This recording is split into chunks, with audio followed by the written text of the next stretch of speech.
Hi and welcome to a new series of tutorials which is all about me making a track just using Apple loops and a few maybe stock synths. This is going to be called Fly on the Wall, but before I jump into this, like, subscribe, hit that notification bell. So let's jump into this. What I'm going to do is bring in some beats to start with, but before I do that I've set up a template here and called it Fly on the Wall template, where I've got my submix buses set up already here, and then I got the master chain, but I bypassed that for now. So when I start getting some beats and sounds in, I'm just going to put them into the respective groups, and that will start controlling my levels already straight from the beginning. I won't bother about any kind of mastering until I get to the end of the track, but at least it's sitting there ready. Let's look at the beats then. So let's open up some beats here. I've got some deep house beats already lined up that I've looked at. I like this one, it's quite cool. So I'm going to bring this in. We're at 120, and information. Do you want to import this information? Can do. It's 120, so let's do that. Yes, import that to 120. So they're now 120. So let me copy this down. We can either do that this way or just hit Command repeat, and this will copy it down. So we've got enough beats going down there. Let's have a listen to this again. I'll just put this up the top. I'm going to put this above my groups here. Then I'm going to get a topper on top of this. Yeah, that's not that good. You try some beats out. Let's try the sandy topper. That's kind of old school. That's quite cool. Straightforward. That's got something here. So this is quite a straightforward one here.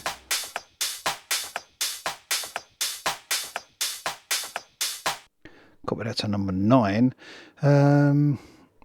Let's do Smart by Absolute. Okay, so then it will copy straight to the beat and not sort of an approximate kind of thing here. And then straight to the bar, it will snap it.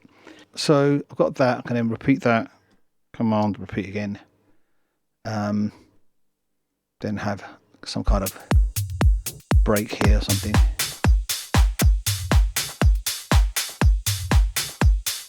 Okay, it's kind of cool. I like this one here. I've got a break going to it, so let's bring that in here.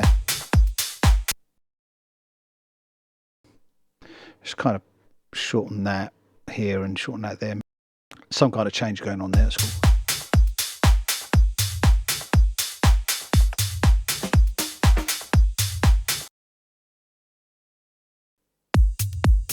So it's like 4/8, yeah, go up to 32, do the same thing, just repeat that. Yeah, what I usually do now is, so I don't have to go back and do this, is the colours. Here I'm going to put this brown, then if I hold down here, hold down Command and hit brown again, that will set my mixing desk at the same colour. So here my drum bus is here, and I've got a kick bus as well, but at the moment my kick is not separate, it's in here, but I can probably separate that at one point and put it in the kick bus. But what I'm going to do is have this going straight to output for now. I'll do is here is just cut this off for now. Just have this as a beat, as a 32 bar sequence for now. So yeah, let's like find a bass line, something really cool to go with that. So I had a look at the basses and I found this one here, which is pretty cool. Now it's got this bass going on. I'm going to try this now.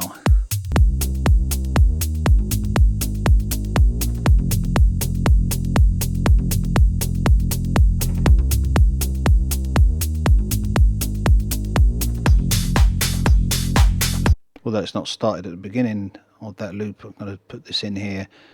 So got this bass now sounding quite funky here. So I'm going to copy this down.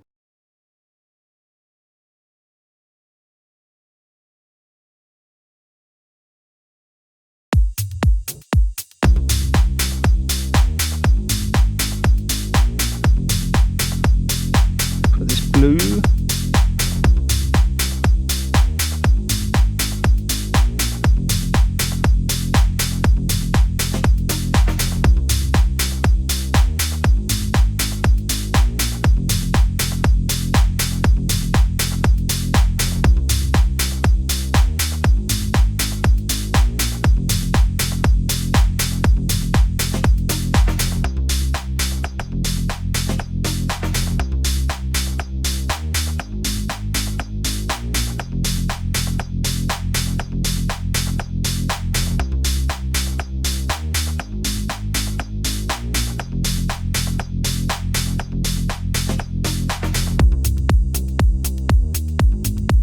Okay, so there we have a little bass thing going down there. It's pretty cool.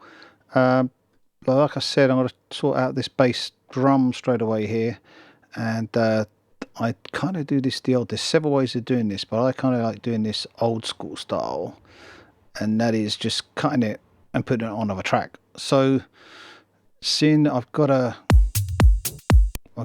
different elements going on here. I don't know how far the hi-hats here.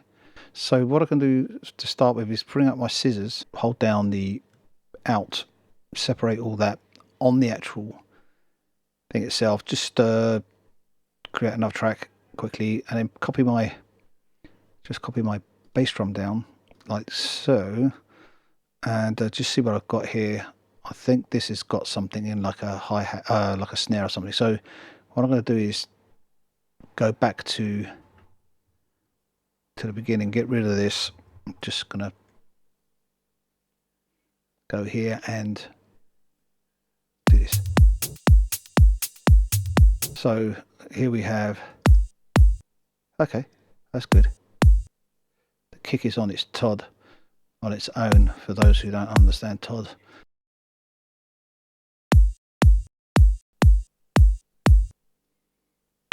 Of course, get it on the beat, we could do it. And here we have, we can kind of keep on its own as well. So what I'm going to do here now, this is where this comes in handy, is the repeating the whole section. So just hit that down there again, all the way down to where I want to go.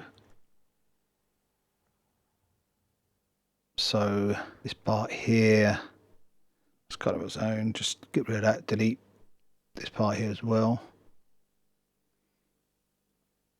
Delete, cool. And trim it up a bit, tidy that. So I'm going to save this now, save.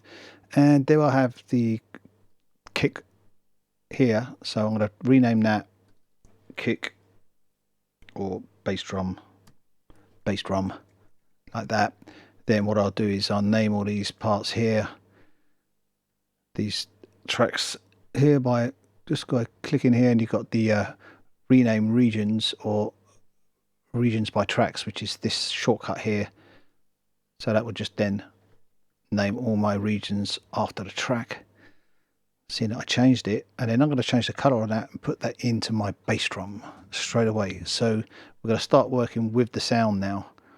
Bring my colors back up again. Just do that. And this one's going to go into my bass drum. And this is going to go into my drums, just so I can control my sounds right from the beginning, and I won't get a false idea of what's going on. Because what happens with people, when you start out making tracks, you just start piling stuff on and on and on and on, and it just becomes noisy and you can't hear anything, and then you go, oh my god, my track's so shit, and then you throw it all away and you start over with something else, and then you get the same position again, you go, oh, it's fucking crap, and throw it away. And then you start working intelligently and you don't throw it away, because when you control your levels, you will always keep it in perspective, and you always have a decent sound to work with without losing sight of where you're going with your track. So this is the way I like to work it. So what I'll do now is just check the levels on this. So I've got my multimeter here. It's kind of just sets the thing up, the foundation. So then I'm cool to work, you know. So let's just make my, so that's hitting too hard there. Let's just bring that down a little bit, just so it's just controlling the volume. Then take a look at the drums. So it's already biting there, it's controlling that. I usually have, what I usually do with the bass and the drums is have them both just kind of hitting around -7, -8, sometimes a bit more. So that's giving me a bit of a drum sound there, a bit of a nice drum sound. And then the bass, I usually have it at around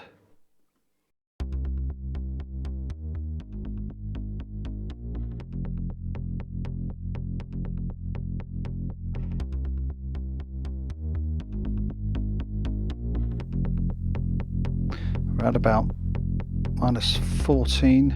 So I'll set this -10 here. This doesn't give me exact readout here, but it's -9, should be -10. And then that with the drums and that should be quite. If I do this at about -4, sorry. Yeah, about -14. Let's just check this again here. I'll just put this on so this cuts that out. So these two here, we can have these a little bit louder.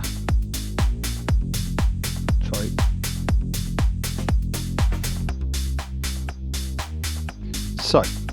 So there we have drums, bass, top sound. Got a template done already, and we've kind of got a bass track already in 10 minutes, 15 minutes, whatever. And we can find some keyboard sounds to go on top of this, some kind of something cool.